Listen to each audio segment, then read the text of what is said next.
Hi folks, and welcome to the Filmomic channel, and I'm at the Slöjd area at Naturerlebnis Marienhof Hagen.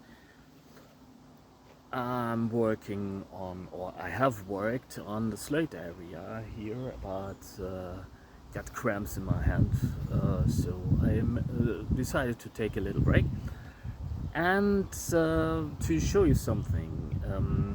I think a lot of you guys might be in want for funds and want to get started with carving, no less, and I have something for you that might be interesting. And this is it. Not the handle. The handle I made myself from some random lilac wood, and I put it on rather simple on purpose because I wanted to show you that you can really do this with simple implements. And I just drilled a hole, and the wood was fresh when I was harvesting it, and I put it on. And what wood does when it dries, it shrinks, and this is what it did. Really tight fit. Didn't even file the shoulders of the blade. This is, by the way, a rather traditional method to put on a handle on a blade. The Trollstein knife I made a video of might have been put on in a similar manner. We don't know.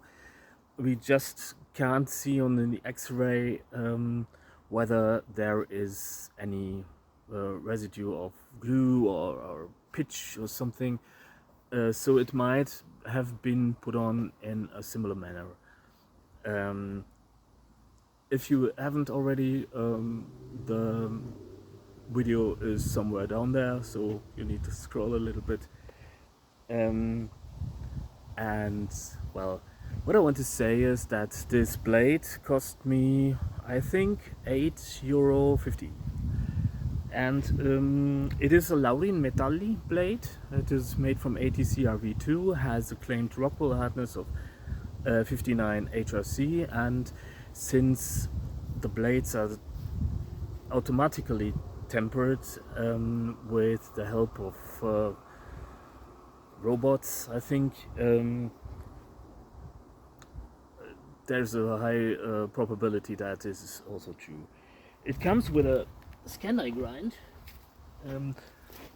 and with that cheaper blade, you can modify it all right, and well, it's really an awesome blade that also keeps the sharpness all right. It's not the best there is. It's not a Swantagef, or it's not something. It's not a professional carving knife. I think it is touted as a neck knife, but well, why should I wear some jewelry when it also can do some honest work? It's not, and it's capable of, because and because of the short blade, you have a really good control over your carving project, and you don't need a lot of effort. I think you should learn to sharpen it first, because it doesn't come really that sharp. It is sharp. It arrives relatively sharp. It's even shaving sharp when it's out of the box, but you can improve it. And the blade being that cheap, you can it's no harm done if you mess it up. What I like to do is I use Waterstone and relatively fine grit, and what this does is it gives you a lot of control and also trains your patience. because this is something I personally I get my problems with my patients. Um, um, and it's valuable to learn it, and especially when carving. And well, if you're doing something like this, I don't know if it's working out what I want to do, just really spontaneously, like that. I don't know if it's just a piece of wood I removed from the big board over there, so that's not even a carving piece, but well, silhouette of something birdie. I just wanted to show you how it cuts, and so this is a recommendation if you want to get started and are like for funds, or want for funds. Get yourself a Lauri Metalli blade. This is a Nanos brand. I don't even know. They are all the same. If you're looking for the Lauri Metalli, what Lauri Metalli offers are these PT blades. They are a little bit more expensive. I think they cost up to 20-30 euros or something. But what they have is a progressive temper and hardness up to 62 HRC, but only on the edge. The spine is soft as at 45 HRC or something. With little effort, you can make yourself a carving knife to get started that also won't freak people out. Another asset. And I need to work on that handle because it really did it rather rough and fast, and I'm currently working on it. Maybe put some chip carving ornament on it,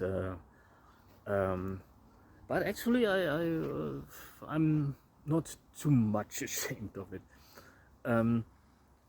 and just like that, you can make yourself a really decent carving knife for little projects, and don't spend an arm and a leg on it.